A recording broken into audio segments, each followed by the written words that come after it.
Olá, eu sou Lucélia Santos e você está no Seguir Esperneando, o meu podcast em parceria com a revista Chapuri. Neste 23º episódio, compartilho com vocês trechos de uma conversa muito importante que eu tive há poucos dias atrás com o Dr. Eric Jennings sobre o mercúrio em terras indígenas, em uma live solidária que nós realizamos com a revista Chapuri. O Dr. Eric é neurologista e ambientalista que dedica sua vida à defesa dos direitos humanos e dos povos da floresta. Nossa conversa foi essencialmente sobre o trabalho do Dr. Eric Jennings com os povos Zoé e Munduruku, na região devastada pelo garimpo no Alto Tapajós, no estado do Pará. Acompanhem comigo e vamos lá.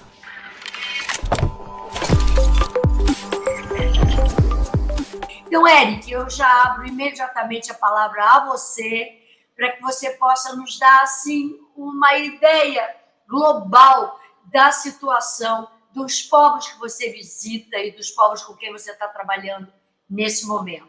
Muito obrigado pelo convite. Para mim é uma satisfação, uma honra estar aqui conversando com você, que tem essa voz incrível em defesa da Amazônia, dos povos indígenas, principalmente das populações mais vulneráveis. Então, eu tenho um trabalho já de quase 20 anos com o povo Zoé, que é um povo de recente contato, onde existe uma realidade de contato com a nossa sociedade, uma realidade de saúde e ambiental que é bem diferente de alguns outros povos, como os Mundurucus, por exemplo, que estão no Vale do Tapajós, e com o qual eu tenho trabalhado de forma voluntária com os Mundurucus e agora recentemente institucionalmente pela CESAI, nesse sentido de entender a contaminação mercurial, como é que está nesses povos, né, no Munduruku. Então são duas realidades diferentes. Eu sei que é complicado a gente classificar gente, e principalmente classificar povo indígena, mas basicamente no Brasil se trabalha com três situações de povos indígenas, né? Os isolados, que são aqueles povos que não têm contato sistemático com a nossa civilização, os povos de recente contato, que nem o Zoé, e os povos de contato permanente, como o Munduruku, os outros povos que nós conhecemos. Me sinto abençoado, privilegiado por ser médico. Acho que é uma profissão que eu amo e que é fantástico.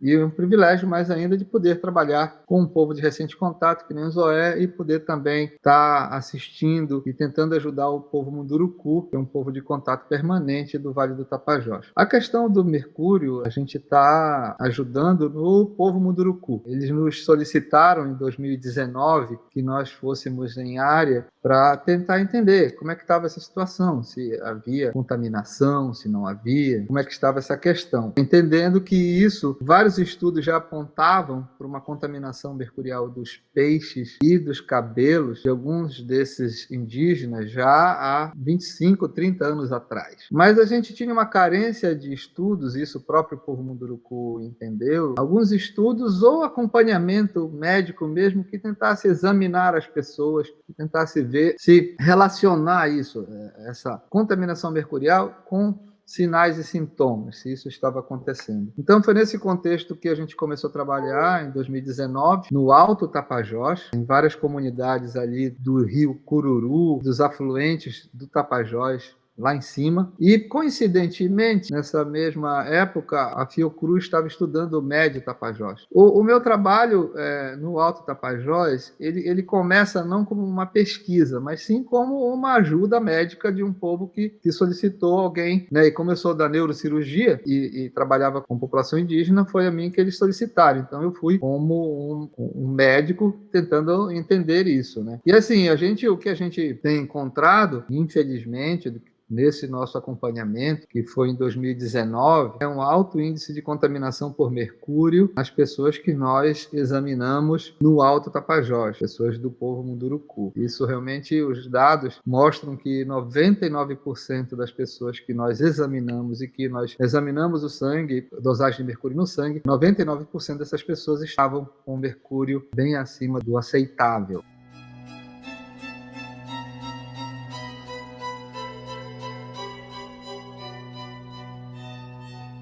Eric, 99% é um número assustador. Quase 100% dos Munduruku estão sofrendo por intoxicação de mercúrio, então. Na população que nós estudamos, sim. 99% tem mercúrio acima do normal. Mais de 60% das pessoas que nós examinamos tem mercúrio 5 vezes ou mais acima do normal. Com relação ao sofrimento, essa foi uma outra abordagem que nós fizemos, tentando relacionar a quantidade de mercúrio no sangue e sinais e sintomas. Então, a gente encontrou nesse acompanhamento um resultado muito parecido com a equipe do professor Paulo Basta, no Médio Tapajós, que foram publicados agora os 6 estudos numa revista de peso internacional. Nós encontramos, basicamente, que a presença desse alto nível de mercúrio, ele não é, na maioria dos casos, uma contaminação parecida com a de Minamata, por exemplo, que teve, de uma alteração neurológica muito exuberante, com muitos defeitos nos membros, como espasticidade e falta de cognição. A contaminação no Vale do Tapajós e na Amazônia, ela é mais lenta, ela é mais, a gente chama, um pouco subclínica, ela é um pouco mais difícil de diagnosticar. Ela é caracterizada por alteração da concentração, alteração no poder de linguagem, alteração na coordenação, alteração, muitas vezes, do próprio estado emocional. Ela dá muita alteração neuropsiquiátrica. O que é isso? Ela dá alteração como depressão, ansiedade, que às vezes a pessoa pode ser encarada como alguém que tem depressão, essa pessoa não quer trabalhar, essa pessoa não presta atenção, ela não tem inteligência mesmo, tá vendo? É povo indígena, é povo ribeirinho, não quer estudar, não quer aprender, tudo isso. E, na verdade, muitas dessas pessoas podem estar fazendo um quadro de intoxicação mercurial. É o que o nosso trabalho... Nessa pesquisa da Fiocruz, eles falam exatamente o que você fala, né? Exatamente. E eles revelam a contaminação, eles adotaram um critério de 100% da população. Você falou 99%, eles falaram em 100% de contaminação em crianças, adultos, idosos, homens e mulheres da etnia Munduruku. Ou seja, todo mundo está contaminado por mercúrio. Você acha que isso pode exterminar um povo? O risco de morte não é tão grande nesse tipo de contaminação que a gente está vendo, o risco de morte. Mas o risco muito grande, que às vezes pode ser tão grave quanto a morte, que é um tipo de morte, é aquela pessoa não ter a capacidade mental que deveria ter, não ter a capacidade de linguagem que poderia ter, a capacidade de atenção que deveria ter, a capacidade motora para caçar, para pescar, que deveria ter. Nesse sentido, é um problema muito grave, porque essa contaminação ela é altamente injusta, porque ela tira a capacidade mental, né, cerebral da pessoa de sobreviver, mesmo naquele meio da sociedade indígena. Imagina se relacionar com a nossa sociedade, que é muito mais complexa essa relação dessas sociedades. Então, o risco de extermínio, eu te diria que existe nesse sentido, no sentido de que nós estamos perdendo o cérebro, né? Nós estamos incapacitando pessoas para a vida com a natureza e para a vida social e para a vida de trabalho. Uma coisa muito interessante, essa coisa da intoxicação mercurial, ela é muito interessante porque quando uma população ela está com o nível de mercúrio alterado, está intoxicada pelo mercúrio, isso é um bioindicador, ponta do iceberg que a gente vê. Quando isso acontece com as pessoas, para o mercúrio chegar nesse nível, é preciso que exista uma alteração ambiental terrível, uma alteração social e cultural muito grave. O que a gente está vendo só é o sinal no sangue e no exame neurológico de algo que é a ponta do iceberg, mas de algo que está aqui embaixo, muito grave. Invasão territorial, morte dos rios, deflorestamento, a desagregação social que esse tipo de atividade humana provoca até chegar onde nós chegamos. Então, o mercúrio ele é muito interessante por isso, porque ele é o metal não radioativo mais tóxico para a saúde humana, e quando ele causa doença, é sinal de que outros fatores tão importantes quanto a saúde física já foram afetados.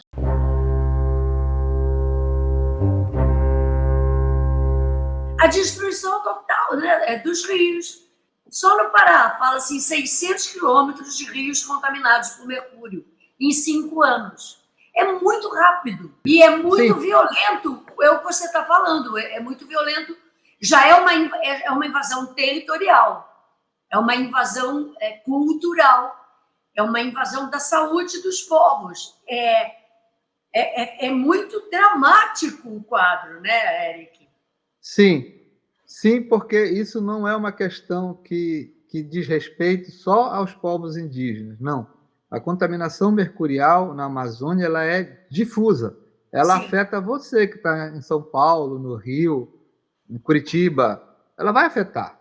Porque quando você contamina os rios e contamina os peixes não ficam só no rio, eles sobem vários rios, e muitas vezes aquelas populações onde não tem, por exemplo, atividade de garimpo ilegal, elas sofrem tanto quanto as populações que têm garimpo ilegal. Por exemplo, a população de Santarém hoje começa a sofrer muito com intoxicação mercurial, e pouca gente sabe. Tem estudo de uma colega que é a professora Heloísa, da UFOPA, que mostra já altos níveis de mercúrio nas pessoas que moram em Santarém.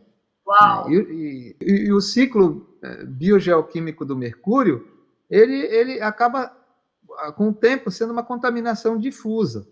Eu te diria que hoje, grande parte da Amazônia, se você for dosar o nível de mercúrio nas pessoas, vai estar extremamente alto em muitas cidades ou comunidades que vivem até certo ponto em isolamento geográfico. Tu vai dizer, mas como se não tem garimpo aqui, não tem queimada aqui?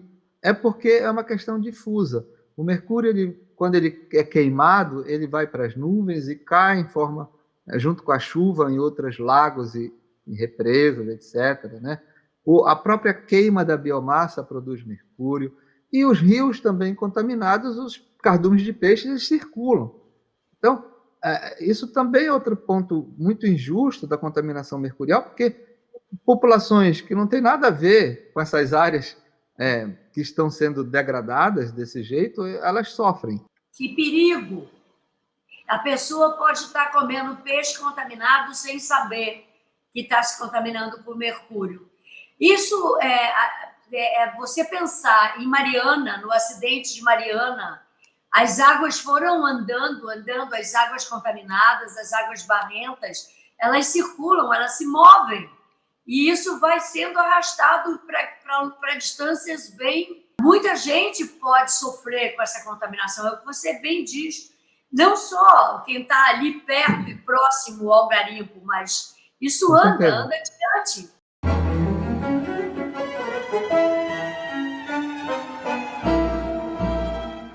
Me fala da tua pesquisa. Uma das coisas que mais me impressionou foi essa questão de já haver toda uma geração de crianças nascendo com gravíssimos problemas de má formação, em consequência da contaminação de mercúrio.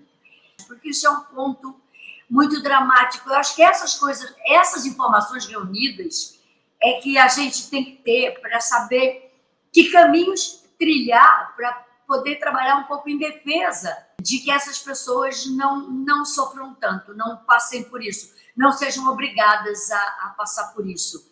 Como parar um processo de destruição tão grave? Isso é um genocídio de uma população, você permitir que as crianças e que as mães e que as mulheres contaminem a ponto das crianças já nascerem com má formação. É bem preocupante, porque o que a gente encontrou no Alto Tapajós, a média de mercúrio no sangue mais elevado está nas crianças, né? Crianças e jovens até 19 anos, e nas mulheres.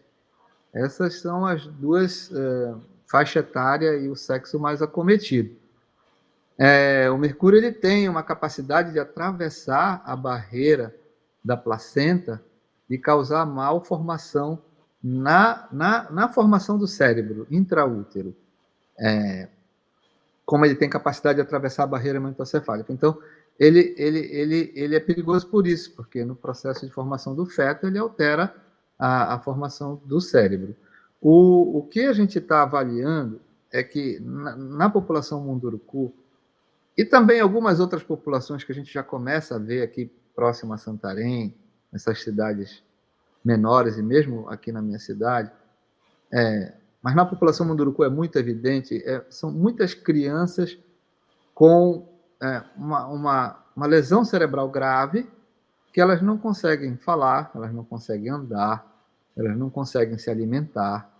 É um quadro que a gente chama de paralisia cerebral, onde, quando a gente faz a relação da proporção da população para o número de crianças com paralisia cerebral, é muito grande. Então, se fosse, por exemplo, assistência ao parto, falta de oxigênio durante o nascimento ou peri-nascimento, estaria muito elevado. É isso que a gente está tentando entender, porque algumas dessas crianças a gente já conseguiu fazer ressonância magnética e ver o que estava acontecendo. E a gente viu que a ressonância, por exemplo, ela não é de uma lesão de alteração do parto, e sim de uma má formação do cérebro. E o Estado brasileiro vai ter que tomar uma atitude. Primeiro, o uso de mercúrio, né, nos garimpos, principalmente, e tem a obrigação de cuidar das pessoas, entender essa problemática, né? Então, por exemplo, a cada quilo de ouro que se tira num garimpo desse, se usa basicamente quase 4 quilos de mercúrio.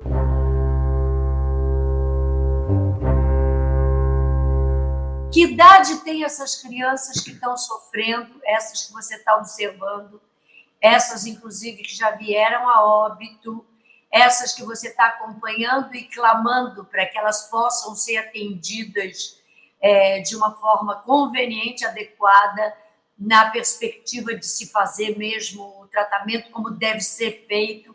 Que idade tem essas crianças? E são, em média, quantas crianças são? São muitas crianças, isso é muito comum, está acontecendo, é muito comum acontecer essa malformação? É muito comum. A idade geralmente varia, né? Crianças até 15 anos por aí, porque como são crianças que têm graves distúrbios neurológicos, muitas vezes ela tem uma fragilidade também pulmonar, não tem reflexo, muitas vezes um bom reflexo de tosse. Então essas crianças, a expectativa de vida muitas vezes é isso, 10 anos, 15 anos, né? E aí acabam morrendo muitas vezes de broncopneumonia, né? De uma infecção urinária. Não há tratamento, não é? Para contaminação de mercúrio? Não. Uma vez que o mercúrio já causou uma lesão neurológica, essa lesão é basicamente irreversível. Esse é realmente um problema sério da intoxicação mercurial, porque não perdoa, não tem como você recuperar isso, né?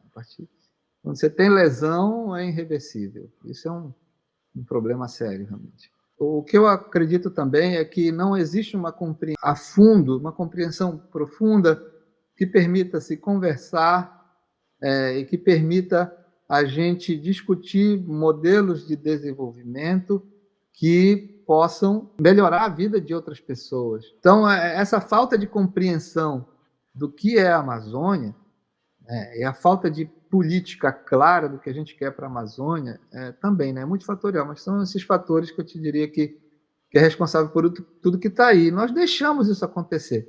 Quando você vê aí essas inúmeras balsas no Rio Madeira, né? Aquela imagem é incrível, diz assim, olha, está destruído tudo.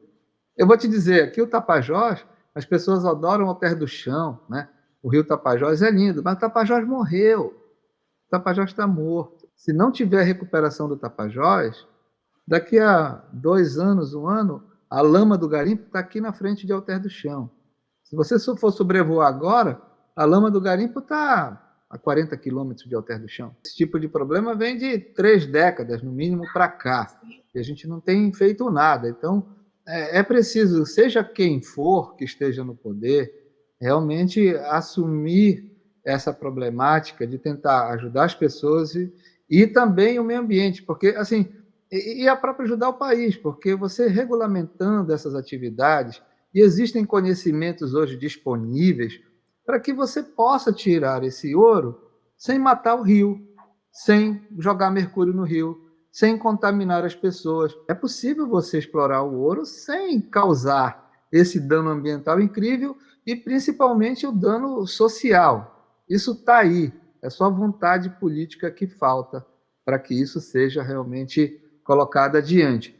E se isso não é colocado adiante, não é efetivado, o Brasil perde bilhões de reais de imposto, porque a maioria desse ouro sai do Brasil sem pagar nenhum imposto. E o problema é o seguinte, que o mercúrio ele é o mais agressivo para a saúde humana, mas nessa lama vem chumbo, né, vem arsênico, vem vários metais pesados que também são lesivos à saúde humana.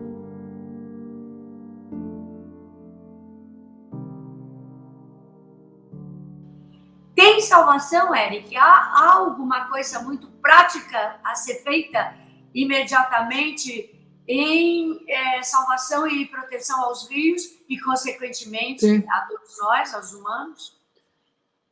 Sim, porque a coisa não é tão complexa, ela só falta, é só a ganância mesmo de querer lucrar muito que faz o que está acontecendo.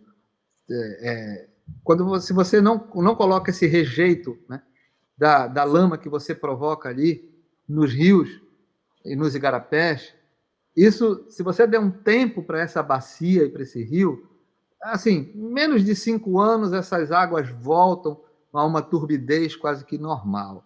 Tem que ser feito alguma coisa realmente. Tem que ser feito quem está alguma no coisa. Poder, seja quem for, realmente tem que ter Tem um que ter compromisso com a consciência, sociedade. compromisso, tem que ter. Tem que ter de verdade, de coração, não um compromisso político formal de campanha. Tem que pisar essa terra, mergulhar nesse rio e entender o que é a vida ali, como uma coisa se passa. Uhum. Alguém que estiver à frente desse país tem que ter esse compromisso com o Brasil. Isso não é um papo furado, isso é uma visão de um Brasil que a gente deseja que seja reavaliado. Eu acho que a história do Brasil tem que ser recontada a partir de um bom senso, de pessoas que querem bem, de fato, ao país, porque não dá para suportar nem para aceitar mais esse nível de destruição e violência. Porque é um atentado contra a vida, é um atentado contra os direitos dos povos, é um atentado contra os direitos humanos, é um atentado total contra a vida das pessoas. E isso está se manifestando por todas as formas de destruição. Quando a gente fala do mercúrio, por isso que eu quis tanto conversar com você hoje, eu acho que é das mais graves que estão acontecendo nesse momento no Brasil, essa forma de contaminação via garimpo. Porque também chamou muita atenção essas balsas perfiladas que formaram uma cidade no Rio Madeira. Eles já estavam lá, evidente que eles já estavam lá há tempos, há muito tempo. Mas, de repente, eles tiveram a arrogância de criar uma cidade de garimpeiros. Ficou muito visível. Eu acho que é um projeto, é um grande projeto de reconstrução e de proteção à floresta e aos povos da floresta, que tem que ser construído, na verdade, tem que ser repensado.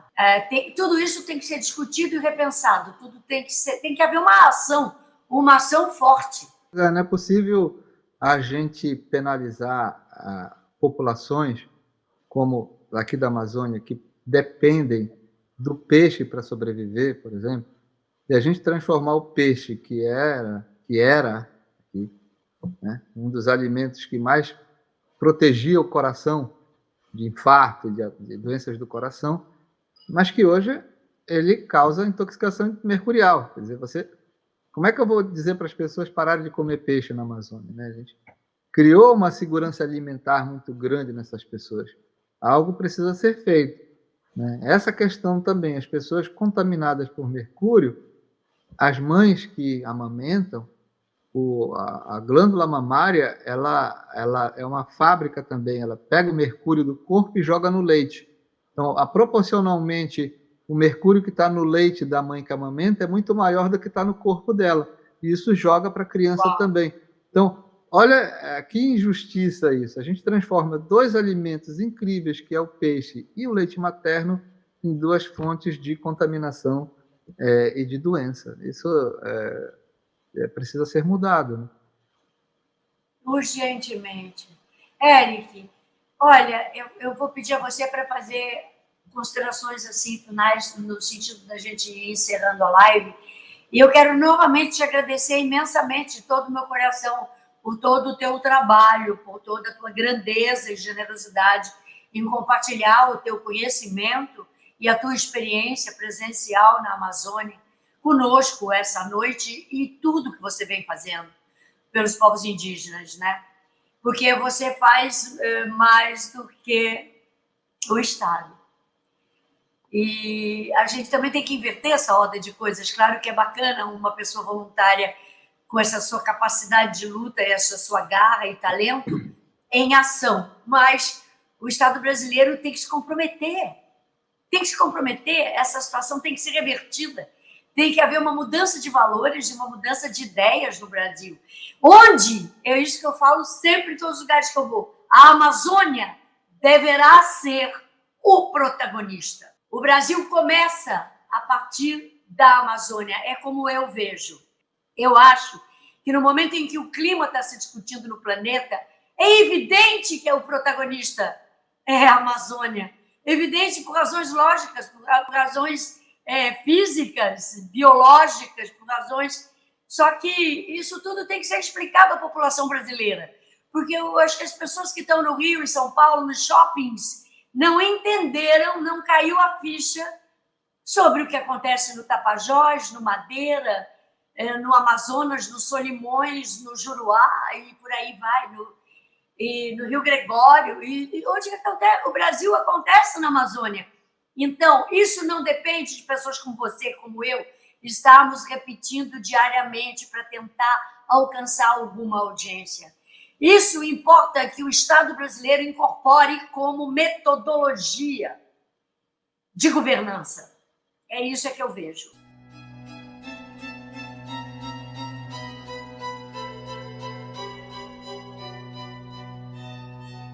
Eu já tive a oportunidade de conversar com o pessoal, alguns garimpeiros daquela região, e que alguns deles falam assim, olha, não dá para continuar assim, isso vai ter que mudar. Então, eu acho que... Os próprios garimpeiros. Os próprios garimpeiros. O que às vezes eu vi de alguns garimpeiros foi isso, olha, eu estou assim porque ninguém me cobra. Eu sei que está uma cagada, né? Eu sei que está uma loucura, mas não vai dar certo, isso é questão de tempo, né? Alguns, né? Outros não têm a consciência disso.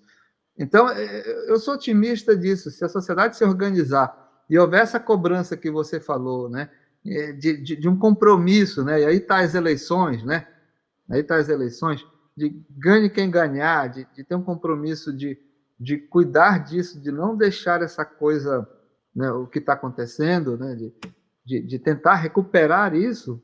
E a natureza ela vai ser forte, ela vai se recuperar. Alguns humanos também, outros não mais. Mas eu acho que tem como a gente mudar assim, esse cenário. E assim, infelizmente ou felizmente, é através da política. Isso só vai ser corrigido com política. A boa política, aquela política que preserva a vida, que prevê a cultura, que respeita a diversidade, né? A política que não é imediatista para os lucros, né? Que compartilha, né, parte das coisas. Então, eu acho que é isso, é a nossa cobrança, né? A gente cobrar.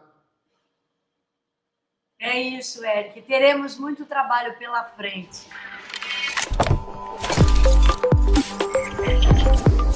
Eu sou Duda Meirelles e este é o 23º episódio do Seguir Esperneando, o podcast da Lucélia Santos em parceria com a revista Chapuri. Este episódio foi construído com o esforço coletivo de Agamenon Torres, Janaína Faustino, Lucélia Santos, Zezé Wais e eu, Duda Meirelles. O conteúdo deste podcast é composto por partes da live solidária Mercúrio e Morte nos Rios da Amazônia, veiculada nos canais da Chapuri Socioambiental e de Lucélia Santos no dia 2 de dezembro de 2021. Seguir Esperneando é patrocinado por Bancários DF, o Sindicato dos Bancários de Brasília, FENAI, Federação Nacional das Associações do Pessoal da Caixa Econômica Federal, FETEC-CUT Centro-Norte, Federação dos Trabalhadores e Empresas de Crédito do Centro-Norte e Simpro-DF, o Sindicato dos Professores no Distrito Federal. Colabore com a Chapuri. Visite nossa loja solidária em www.lojachapuri.info ou faça uma doação via Pix, contato@chapuri.info. Siga Lucélia Santos em suas redes sociais, @Lucélia Santos Oficial. Até o próximo episódio do Seguir Esperneando.